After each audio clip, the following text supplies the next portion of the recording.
नमस्कार, आरआरसी नेटवर्कच्या ताज्या बातमीपत्रात आपले स्वागत। अशा आहेत आजच्या प्रमुख घडामोडी। हेडलाइन्स प्रस्तुत करता Marcus the readymade multibrand showroom.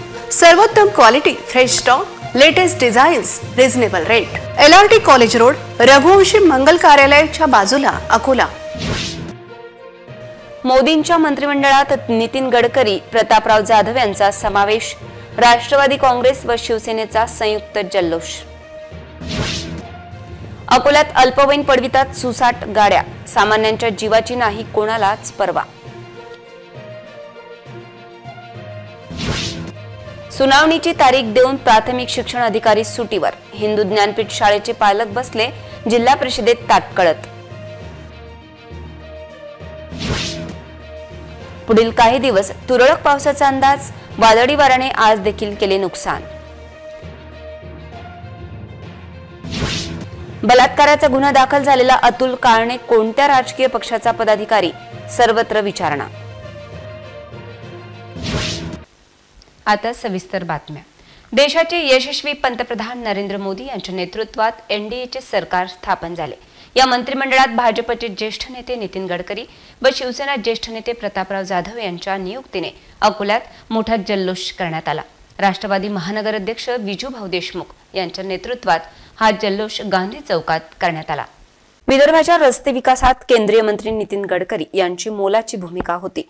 आता केंद्रात मंत्री झालेले प्रतापराव जाधव विदर्भाच्या विकासात कुठलीही काटकसर ठेवणार नाहीत, असा दृढ विश्वास राष्ट्रवादी काँग्रेसचे नेते व महानगर अध्यक्ष विजयभाऊ देशमुख यांनी व्यक्त केला। अजित पवार गटाच्या राष्ट्रवादी काँग्रेसतर्फे त्याचबरोबर शिवसेना शिंदे गटातर्फे अकोल्यातील गांधी चौकात फटाक्यांची आतिषबाजी आणि सर्वसामान्यांना मिठाई वाटप करत हा जल्लोष साजरा केला गेला। केंद्रात मंत्रिपदाची जबाबदारी विदर्भातील 2 नेत्यांना देण्यात आली आहे, त्यामुळे विकासाच्या वाटा मोकळ्या झाल्या आहेत। शिवसैनिक असलेले प्रतापराव जाधव यांच्या माध्यमातून भरभरून विकास होईल अशी आशा राष्ट्रवादी महानगर अध्यक्ष विजयभाऊ देशमुख यांनी व्यक्त केली। आज देशाचे पंतप्रधान नरेंद्र मोदी सलग तिसऱ्यांदा या देशाचे पंतप्रधान म्हणून शपथ घेत आहेत। त्यात आमच्या बुलढाणा जिल्ह्याचे आणि त्या अकोला जिल्ह्याशी संबंधित विदर्भातले शिवसेनेचे ज्येष्ठ नेते माननीय खासदार प्रतापरावजी जाधव यांना पहिल्यांदाच मंत्री म्हणून त्यांची निवड झाली। प्रतापरावांच्या शिवसेनेसोबतच त्यांचे वैयक्तिक खूप मोठा चाहता वर्ग आहे, त्यामुळे शिवसेना आणि त्यांचा चाहता वर्ग यांच्या वतीने हा जल्लोष करण्यात येत आहे। प्रतापरावांच्या भावी वाटचालीस आमच्या सर्व शुभेच्छा। त्यांच्या पाठीशी त्यांचा आशीर्वाद आमच्यासोबत राहील आणि आम्ही त्यांच्या पाठीशी राहू ही आपल्याला ग्वाही। अकोल्यात राष्ट्रवादी काँग्रेस पार्टी, अजित पवार गट व शिवसेना शिंदे गटातर्फे गांधी चौक येथे एकत्रित जल्लोष साजरा करण्यात आला। शिंदे गटाचे जिल्हा प्रमुख अश्विन नवले आदींनी या जल्लोषात उत्साहात सहभाग नोंदविला। विदर्भातील नागपूरचे खासदार नितीन गडकरी व बुलढाण्याचे खासदार प्रतापराव जाधव यांची केंद्रीय कॅबिनेट मंत्रीपदी नियुक्ती झाल्याबद्दल अकोला शहरातील गांधी चौक येथे ढोल ताशे व फटाक्याची आतिषबाजी करून तसेच मिठाई वाटप करून जल्लोष साजरा करण्यात आला।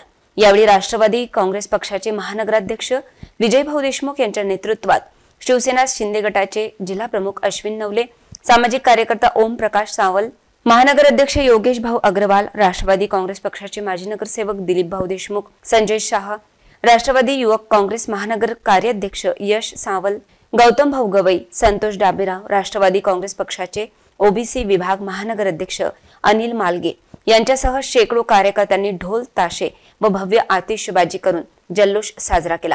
कार्यक्रम यशस्वी करण्यासाठी सूरज शुक्ला, निलेश खंडेलवाल, नकुल गोयंका, प्रथमेश बढे, साहिल सानप, प्रथमेश गावंडे आदींनी परिश्रम घेतले। माननीय खासदार प्रतापराव जाधव साहेब यांना सुद्धा मंत्रिपदी त्यांच्या मंत्रिमंडळात वर्णी लागली, त्याबद्दल अकोला जिल्ह्यातील, बुलढाण्यातील व विदर्भातील सर्व शिवसैनिकांना आनंद आहेच, पण त्यासोबत त्यांच्या सर्व चाहता वर्ग, जवळचा वर्ग तसेच अजितदादा गटातील आपले विजूभाऊ देशमुख व सर्व राष्ट्रवादीचे नेते व पदाधिकारी इथे मोठ्या उत्साहात आनंद साजरा आम्ही अकोला जिल्ह्यात करत आहोत। अकोल्यात मोठ्या प्रमाणात अल्पवयीन तरुण तरुणींच्या हातात गाड्या देत पालक मोकळे होत आहेत। अशा वयात निर्णय क्षमता विकसित नसते, त्यामुळे अनेक अपघात होतात। पण याकडे सर्वत्र दुर्लक्ष करत वाहतूक नियम मोडले जात आहेत। अल्पवयीन मुलांना दुचाकी किंवा चारचाकी चालवताना आपण अनेकदा पाहतो, मात्र पालकांनो आता सावध व्हावे लागेल। तुमच्या पाल्याने अपघात केल्यास पालकांना दंड व तुरुंगवास भोगावा लागू शकतो, पण नियम कडक असताना शहर वाहतूक शाखा, प्रादेशिक परिवहन अधिकारी कार्यालय यांच्या मार्फत कारवाई होताना दिसत नाही। इतरांच्या जीवाशी धोका निर्माण होत असताना पोलिसांची बघ्याची भूमिका का, असा प्रश्न विचारला जात आहे। अल्पवयीन मुलं गाडी चालवत असल्यामुळे त्यांच्या जीवासोबतच रस्त्यावरील इतर नागरिकांच्या जीवालाही धोका निर्माण होतो। मोटार वाहन कायद्यानुसार 18 वर्षांखालील व्यक्तींना कोणत्याही सार्वजनिक परिसरामध्ये वाहन चालवण्याची परवानगी नाही। यासोबतच ते किमान 16 वर्षे वयाच्या व्यक्तींकडून 50 सीसी पेक्षा जास्त नसलेल्या इंजिन क्षमतेसह मोटरसायकल चालवण्यास परवानगी देते। मात्र हा नियम खुल्याम पायदळी तुडवला जात असल्याचे आपण अनेकदा बघतो। याला आळा घालण्यासाठी हा कठोर निर्णय घेण्यात आला आहे, पण निर्णयाची अंमलबजावणी करण्यात पोलिसांचे दुर्लक्ष आहे। अकोल्यात मोठ्या संख्येत अल्पवयीन गाड्या दामटत आहेत, त्यामुळे अनेक अपघात होतात, पण ते अपघात टाळण्यासाठी यंत्रणा मात्र कार्यान्वित नाही।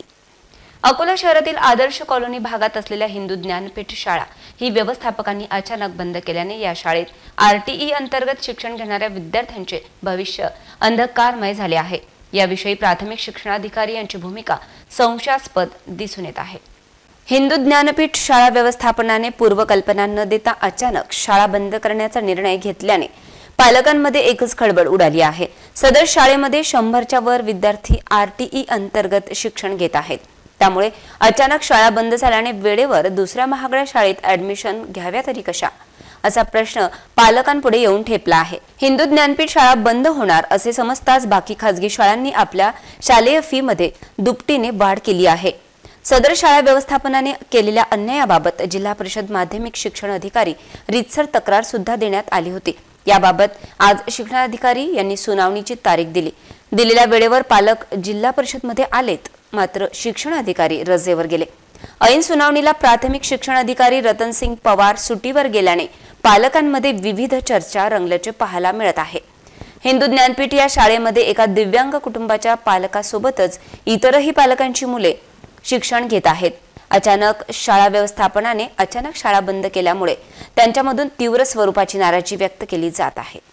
शाळेमध्ये गेलती मार्केट पाहिले तर त्याने माझ्या हातात सांगून दिले, हा टीशी घेऊन जा म्हणे।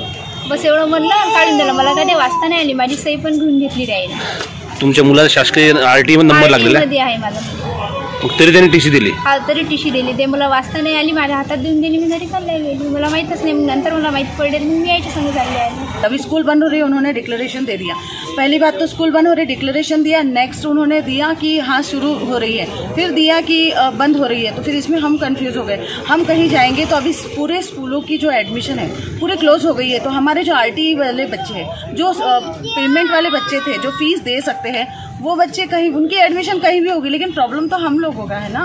जो हम RTE वाले बच्चे हैं, तो हमको तो शासन की तरफ से हम वहाँ पे उनको डाले थे ना। मेरी बेटी 8वीं में, इनकी बेटी नर्सरी में है, KG1 है, KG2 है, फर्स्ट है। तो ऐसे जहाँ बच्चे हैं तो उनका तो 7-8 साल का वो पीरियड है। तो वो दूसरे स्कूल में कहाँ ट्रांसफ़र किए, क्या करना है, हमारे बच्चे कहाँ जाएंगे, कौन से स्कूल में जाएंगे, ये तो निर्णय शासन को ही लेना होगा। और हमारी रिक्वेस्ट है कि परिस्थिति हम और किसी भी पेरेंट्स की ऐसी कंडिशन नहीं है कि वो डोनेशन देकर कोई स्कूल में ॲडमिशन ले सके। म्हटलं की आम्ही आमच्या मुलांना कुठं नेणार, तर त्यांनी म्हटलं ते आम्हाला माहीत नाही आहे, हे प्रायव्हेट शाळा आहे, हे आमची शाळा, आम्हाला जो निर्णय घ्यायचा आहे तो आम्ही घेऊ शकतो, आम्हाला बोलणारे ते तुम्ही इथं कोणी नाही। मग आमची मुलं कुठं जाणार? शाळा बंद केली आणि बंद केल्यानंतर ते म्हणतात TC काढून घेऊन जा। तर आम्ही TC काढून कोण्या शाळेमध्ये जाऊ शकतो? आम्ही स्वतःच कमावू नाही शकत दोघंही बी।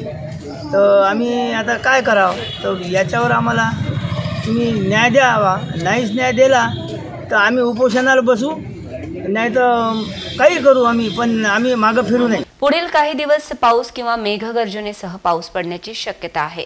काही ठिकाणी विजांच्या कडकडाटांसह पावसाची शक्यता हवामान विभागाने वर्तवली आहे। अकोल्यात शनिवार आणि रविवार अकोल्यात मुसळधार पावसाचे आगमन होणार आहे। अकोल्यात शनिवार रविवार वादळी वाऱ्यासह मुसळधार पावसाची शक्यता व्यक्त केली जात आहे। पुढील 2 दिवस अकोल्यात काही ठिकाणी पावसाची शक्यता असून वादळी वारा देखील असेल, पण हा पाऊस सर्वत्र नसेल। जिल्ह्यात काही ठिकाणी ढगाळ वातावरण, काही ठिकाणी रिमझिम स्वरूपाचा पाऊस पडेल असा अंदाज हवामान विभागाने वर्तविला आहे। पावसाअभावी शेतीची कामं खोळंबली होती, त्या कामांना आता वेग आला आहे।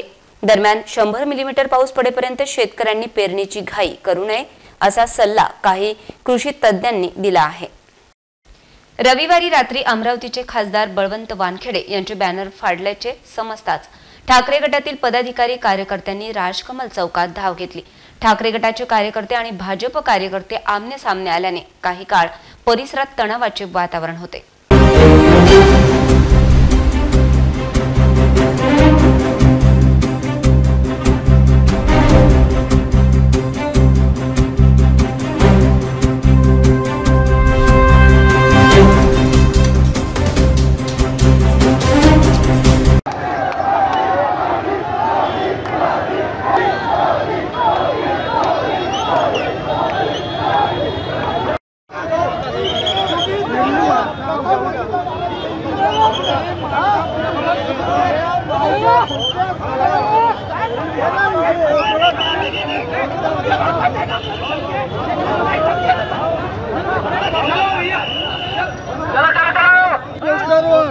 बाबासाहेब आंबेडकरचा फोटो होता, बाळासाहेब ठाकरेचा फोटो होता, यायला बाळासाहेब ठाकरेचा बाबासाहेब आंबेडकरचा फोटो लावून पुरे इलेक्शन लढले आणि आज त्याचा फोटो काढताना यायला लाज नाही वाटली आणि पोलीस हे पाहत होते फक्त। यांना लोकांनी आता हे समजलं पाहिजे का हे किती नालायक लोक आहे, ज्यांना दंगे भडकायच्या शहरामध्ये, आणि अशाच प्रकारे त्यांनी याच्या आधी पण असंच केलेलं आहे।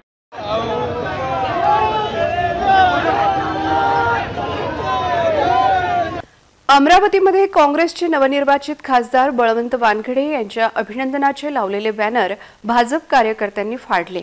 त्यामुळे महाविकास आघाडी आणि भाजपच्या कार्यकर्त्यांमध्ये शाब्दिक बाचाबाची झाली।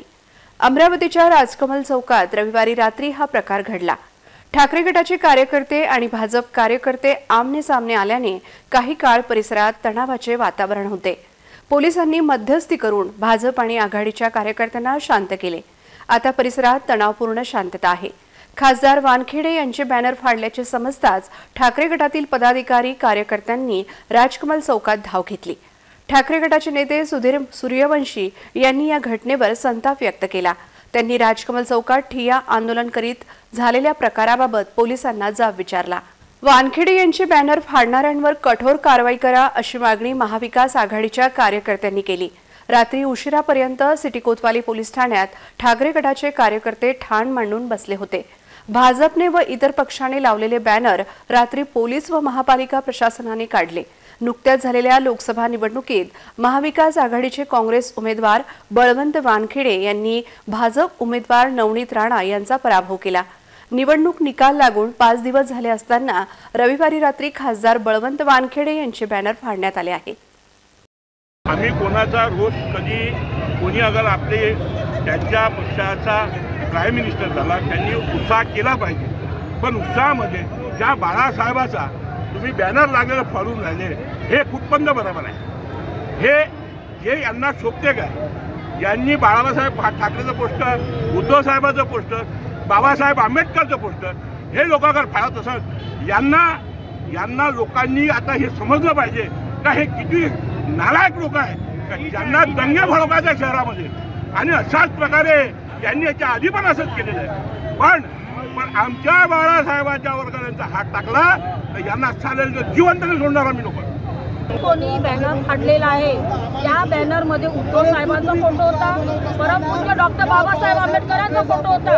आज या हरामखोर लोकांनी जे बाळासाहेबांचा आणि उद्धव साहेबांचे फोटो काढले तर त्याच्यासोबत त्यांनी डॉक्टर बाबासाहेब आंबेडकरांचे फोटो काढले।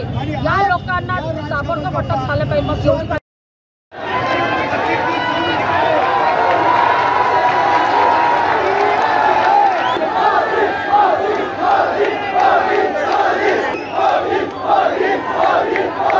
एक मजबूत व निश्चित सुरुवात हे ब्रीद घेऊन अकोल्यातील गौरक्षण रोड परिसरात बिर्ला ओपन माइंड्स स्कूलचा शुभारंभ मान्यवरांच्या उपस्थितीत पार पडला। Day care, pre nursery, nursery, KG1, KG2 प्रवेश प्रक्रियेला प्रारंभ झाला असून पालकांनी त्वरित आपल्या मुलांचा प्रवेश बिर्ला ओपन माइंड स्कूलमध्ये करण्याचे आवाहन संचालक प्रवीण खाडे यांनी केले आहे. राज्य व 123 शहरांमध्ये कार्यरत असणारे Birla open mind pre school शिक्षणासाठी एक सर्वसमावेशक पर्याय आहे. एक मजबूत व निश्चित सुरुवात हे ब्रीद घेऊन अकोल्यात बिर्ला माइंड्स ओपन स्कूल अंतर्गत day care, pre nursery, nursery, KG1, KG2 प्रवेश प्रक्रियेचा प्रारंभ सुप्रसिद्ध अस्थिरोग तज्ञ तथा प्रदेश काँग्रेस कमिटीचे सरचिटणीस डॉक्टर अभय पाटील यांच्या हस्ते फीत कापून करण्यात आला.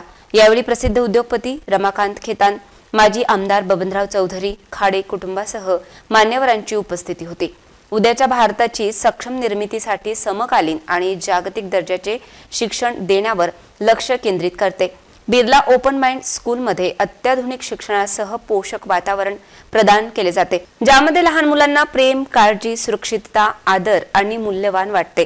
त्यामुळे पालकांनी आपल्या मुलांचा प्रवेश बिर्ला ओपन माइंड स्कूलमध्ये करण्याचे आवाहन स्कूल संचालकांच्या वतीने करण्यात आले. बिर्ला ओपन माइंड्स प्री स्कूलमध्ये फक्त अत्याधुनिक सुविधांसह day care, pre nursery, nursery, KG1, KG2 प्रवेश प्रक्रिया सुरू झाली असून विजय हाऊसिंग सोसायटी, कपिलानगर, गोरक्षण रोड स्थित पालकांनी भेट देऊन आजच आपल्या पाल्यांचा प्रवेश निश्चित करण्याचे आवाहन केले आहे.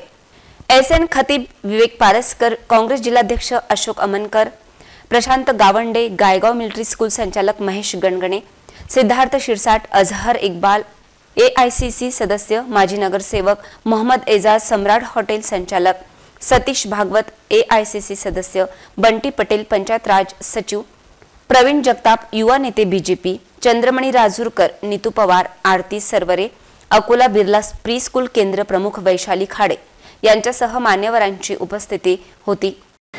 बुद्धं शरणं गच्छामि, बुद्धं ज्ञानं गतं. गौतम बुद्धांनी म्हटलं तेव्हा मला नमन नाही केलं तर चालेल, पण सगळ्यात पहिले ज्ञानाला नमन करा. त्याच्यामुळे ज्यांनी त्रिपिटक वाचलं असेल त्यांना माहीत असेल की त्रिपिटकामध्ये 9772 वेळा आणि त्रिपिटकाचे इतर बाकीचे ग्रंथ आहेत त्याच्यात 19,792 वेळा गौतम बुद्धाला भगवा म्हटलेला आहे.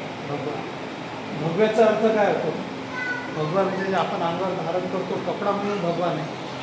ज्यांनी ज्ञानाचा अंतिम बिंदू गाठला. राष्ट्रीय महामार्ग क्रमांक 6 वरील अपघाताची शृंखला थांबवावी तसेच रस्त्याच्या मधोमध पडलेले खड्डे तसेच भेगा तात्काळ बुजवाव्या या मागणीकरिता आज महाराष्ट्र नवनिर्माण महिला सेनेच्या जिल्हाध्यक्षा प्रशंसा मनोज अंबेरे यांच्या मार्गदर्शनात राष्ट्रीय महामार्ग क्रमांक 6चे कार्यकारी अभियंता यांना निवेदन देण्यात आले. येणाऱ्या 8 दिवसात रस्ता दुरुस्त न झाल्यास मनसे स्टाईल आंदोलन छेडण्यात येणार असल्याचा इशारा यावेळी महाराष्ट्र नवनिर्माण महिला सेनेच्या वतीने देण्यात आला. अकोला जिल्ह्यात अपघाताची शृंखला दिवसेंदिवस वाढत चालली आहे. रोज होणाऱ्या रस्ते अपघातांमध्ये अनेक नागरिकांचा बळी गेला आहे. जास्तीत जास्त अपघात हे नव्याने बनलेल्या कॉन्क्रीट रस्त्यांमुळे घडत आहेत. अशातीलच एका रस्ते अपघात बाबत आज महाराष्ट्र नवनिर्माण महिला सेना आक्रमक भूमिका बजावताना दिसून आले. राष्ट्रीय महामार्ग क्रमांक 6 वरील हॉटेल तुषार ते समर्थ आयुर्वेदिक रुग्णालय पर्यंतच्या रस्त्याच्या मधोमध खड्डे व भेगा असल्याने 6 जून 2024 रोजी 2 निष्पाप युवकांचा रस्ता अपघातात मृत्यू झाला होता. सदरच्या रस्त्यावरील दुर्दशेबाबत महाराष्ट्र नवनिर्माण महिला सेनेच्या जिल्हा अध्यक्षा सौ प्रशंसा मनोज अंबेरे यांनी 23 ऑगस्ट 2023 रोजी जिल्हाधिकारी यांना निवेदन देत सदरचा रस्ता तात्काळ दुरुस्त करून अपघात घडण्याच्या घटना थांबविण्याची मागणी केली होती. जिल्हाधिकारी यांनी सदर विषयाचे पत्र संबंधित विभागाला पाठविल्यानंतर पण संबंधित प्रशासनाची कुंभकर्णी झोप उघडली नाही. त्यातच 6 जून 2024 रोजी याच ठिकाणी झालेल्या रस्ते अपघातामध्ये 2 युवकांचा नाहक बळी गेला. सदर रस्त्यावरील अपघात थांबवावे याकरिता आज महाराष्ट्र नवनिर्माण महिला सेनेच्या जिल्हाध्यक्षा प्रशंसा मनोज अंबेरे यांनी राष्ट्रीय महामार्ग क्रमांक 6चे कार्यकारी अभियंता अश्विन चव्हाण यांची भेट घेत त्यांना मनसे स्टाईलमध्ये विचारणा केली. सुरुवातीला राष्ट्रीय महामार्ग क्रमांक 6चे कार्यकारी अभियंता यांनी उडवाउडवीची उत्तरे देण्याचा प्रयत्न केला, परंतु महाराष्ट्र नवनिर्माण महिला सेनेच्या पदाधिकारी यांनी आक्रमक भूमिका घेतली असता संबंधित अधिकाऱ्यांनी याबाबतीत अमरावती येथील भारतीय राष्ट्रीय महामार्ग प्राधिकरणला तात्काळ पत्रव्यवहार करीत सदरचा रस्ता लवकरात लवकर दुरुस्त करून देण्याची तयारी दर्शवली. येणाऱ्या 8 दिवसात राष्ट्रीय महामार्ग क्रमांक 6 वरील हॉटेल तुषार ते समर्थ आयुर्वेदिक रुग्णालय पर्यंतच्या रस्त्याच्या मधोमध असलेले खड्डे तसेच भेगा संबंधित विभागाने बुजवून रस्ता दुरुस्त न केल्यास महाराष्ट्र नवनिर्माण महिला सेनेच्या वतीने महामार्ग तसेच कार्यकारी अभियंता यांच्या कार्यालयात मनसे स्टाईल आंदोलन करणार असल्याचा इशारा यावेळी देण्यात आला। यावेळी महाराष्ट्र नवनिर्माण महिला सेनेच्या जिल्हाध्यक्षा सौ प्रशंसा मनोज अंबेरे यांच्यासह शहर उपाध्यक्ष सौ रुपाली गमे, विभाग अध्यक्ष सौ सुषमा पाटील, सुकोडा येथील सर्कल अध्यक्ष सौ संगीता मेसरे, विभाग अध्यक्ष सौ संगीता चोपडे, शाखा अध्यक्ष सौ सारिका नरडे, घुसर येथील शाखा अध्यक्ष सौ प्रिया ठाकूर यांच्यासह महाराष्ट्र नवनिर्माण महिला सेनेच्या पदाधिकारी तसेच कार्यकर्ते मोठ्या संख्येने उपस्थित होते। महाराष्ट्र नवनिर्माण महिला सेना जिल्हाध्यक्ष अकोला। आता काही 6 तारखेलाच राष्ट्रीय महामार्ग 6 वर ऍक्सिडेंट झालेला आहे, तिथे 2 जणांचे बळी गेलेले आहे। तर या राष्ट्रीय महामार्गाचा आम्ही दिनांक 20 रोजी 2023 मध्ये आम्ही यांना निवेदन दिलं होतं आणि त्या निवेदनामार्फत जिल्हाधिकारी साहेबांनी सांगितलं की संबंधित अधिकाऱ्याला मी ते हँडओव्हर करतो आणि त्याच्यानंतर ती योग्य तिथे नियोजन आपण करू। ते नियोजन झालं नाही, त्यामुळे इथे ऍक्सिडेंट झालेला आहे आणि याची जबाबदार हे पूर्णपणे प्रशासनच आहे। हे आम्ही त्यांना आज मी कार्यकारी अभियंता अश्विनजी चव्हाण साहेबांना भेटण्यासाठी आम्ही राष्ट्रीय महामार्गाच्या ऑफिसवर गेलो होतो आणि तिथे भेटल्यानंतर त्यांनी उडवाउडवीची उत्तरं दिली आणि जेव्हा आम्ही मनसे स्टाईलने त्यांना जबाब विचारला तेव्हा त्यांनी त्यांची चूकसुद्धा मान्य केली आणि संबंधित अधिकाऱ्याला त्यांनी अमरावतीला फोन लावला आणि त्यांच्यासोबत बोलणं करून दिलं। त्यांना मी बोलल्यानंतर येत्या 8 दिवसात जर हे काम झालं नाही तर आम्ही मनसे स्टाईलने तुम्हाला काम करण्यास भाग पाडू हे दिलं आणि संबंधित कंपनीवर योग्य ती कारवाई व्हावी हे सुद्धा मी त्यांना बोलले। त्याच्यानंतर त्यांनी सुद्धा बोललं की योग्य ती कारवाई आम्ही करू, तुम्ही निश्चिंत राहा आणि येत्या 8 दिवसात आम्ही तुम्हाला पूर्णपणे काम करून तिथे तुम्हाला फोटोज वगैरे पाठवू हे आश्वासन दिले आणि जर हे काम झालं नाही तर योग्य पद्धतीने महाराष्ट्र नवनिर्माण महिला सेना त्यांना जाब विचारणार आणि योग्य ते आंदोलन करणार। शहरातील महावितरण महापालिका यांच्यात समन्वयाचा अभाव दिसून येत आहे। शहरात वादळामुळे होर्डिंग्ज, झाडांची कटाई याकडे दुर्लक्ष दिसून येत आहे, त्यामुळे अपघात होण्याची शक्यता व्यक्त केली जात आहे। अकोला शहरातील नवीन बस स्थानक परिसरात वादळी हवा आल्यामुळे होर्डिंग्ज इलेक्ट्रिक वायरवर पडल्यामुळे या परिसरातील लाईट गेली होती। अकोला शहरातील मुख्य बस स्थानक परिसरातच मोठे होर्डिंग्ज लावण्यात येत असतात, परंतु आज अवकाळी हवा सुटल्यामुळे होर्डिंग खाली कोसळले आणि तसेच इलेक्ट्रिक वायर असल्यामुळे वायरवर जाऊन अडकले होते। त्यामुळे या परिसरातील नागरिकांनी पाहण्यासाठी गर्दी केली होती, तसेच भयभीत झालेले होते। होर्डिंगमुळे जर इलेक्ट्रिक वायर तुटून पडले असते तर मोठी दुर्घटना घडण्याची शक्यता नाकारता येत नाही। आता होर्डिंगचे काम सुरू केलेले आहे, तसेच इलेक्ट्रिक वायरमन घटनास्थळी पोहोचले नाहीत, याकडे महानगरपालिकेने लक्ष देण्याची गरज आहे। शहरातील अनेक भागात होर्डिंग्स हे अपघातास कारणीभूत ठरू शकतात, त्यावर कारवाई करण्याची गरज नागरिकांनी व्यक्त केली आहे, त्याकडे महानगरपालिका दुर्लक्ष करीत असल्याचे चित्र आहे। फेसबुकवरून मैत्री, लग्नाचे आमिष आणि शहानूर येथील जंगलात शारीरिक शोषण प्रकरणात बलात्काराचा गुन्हा दाखल असलेला अतुल काळणे हा कोणत्या राजकीय पक्षाचा पदाधिकारी आहे अशी विचारणा आता सुरू झाली आहे। फेसबुकवर मैत्री, प्रेमाच्या आणाभाका, लग्नाचे आमिष दाखवून जबरदस्तीने शारीरिक संबंध प्रस्थापित करत फसविल्याप्रकरणी अतुल अविनाश काळणे या राजकीय पदाधिकाऱ्याच्या विरोधात बलात्काराचा गुन्हा दाखल करण्यात आलाय। तक्रारकर्त्या महिलेने आरोपीस बरेच वेळा आर्थिक मदत केली। त्यात आरोपीने फिर्यादीस शहानूर पर्यटन स्थळ जंगलात एका खोलीत नेऊन मी तुझ्यासोबत लग्न करेल असे म्हणून फिर्यादीची इच्छा नसताना जबरदस्तीने शारीरिक संबंध प्रस्थापित केले। तसेच याबाबत महिलेने वाच्यता केल्यास तिच्या बदनामीची धमकी दिली। तसेच महिलेसोबत लग्न करतो म्हणून लग्नाची साडी आणि वस्तू खरेदी करून दिला। नंतर फिर्यादीस आरोपीने फोन करून सांगितले की मी तुझ्यासोबत लग्न करणार नाही। या प्रकरणात रामदासपेठ पोलिसात अतुल अविनाश काळणे वय 28 वर्ष राहणार रामदासपेठ अकोला याच्या विरोधात बलात्कार व विविध गुन्हे दाखल केले आहेत। या प्रकरणाचा तपास आता अकोट ग्रामीण पोलिसांना देण्यात आला आहे। पुन्हा एक नजर टाकूया आजच्या प्रमुख घडामोडींवर। हेडलाइन्स प्रस्तुत करता Marcus the readymade multibrand showroom, सर्वोत्तम quality, fresh stock, latest designs, reasonable rate, LRT college road, Raghuvanshi Mangal कार्यालयाच्या बाजूला अकोला। मोदींच्या मंत्रिमंडळात नितीन गडकरी, प्रतापराव जाधव यांचा समावेश, राष्ट्रवादी काँग्रेस व शिवसेनेचा संयुक्त जल्लोष। अकोल्यात अल्पवयीन पडवितात सुसाट गाड्या, सामान्यांच्या जीवाची नाही कोणालाच पर्वा। सुनावणीची तारीख देऊन प्राथमिक शिक्षण अधिकारी सुटीवर, हिंदू ज्ञानपीठ शाळेचे पालक बसले जिल्हा परिषदेत ताटकळत। पुढील काही दिवस तुरळक पावसाचा अंदाज, वादळी वाऱ्याने आज देखील केले नुकसान। बलात्काराचा गुन्हा दाखल झालेला अतुल काळणे कोणत्या राजकीय पक्षाचा पदाधिकारी, सर्वत्र विचारणा। बातम्यांसाठी तुम्ही पाहत रहा RRC न्यूज। यूट्यूब चॅनलवर तुम्ही पण लाईक आणि सबस्क्राईब करा RRC डिजिटल अकोला हे यूट्यूब चॅनल। जगभरात कुठेही पहा RRC डिजिटल अकोला। पुन्हा भेटूया ताज्या बातम्यांसह, नव्या घडामोडींसह नव्या बातमीपत्रात। तोवर नमस्कार।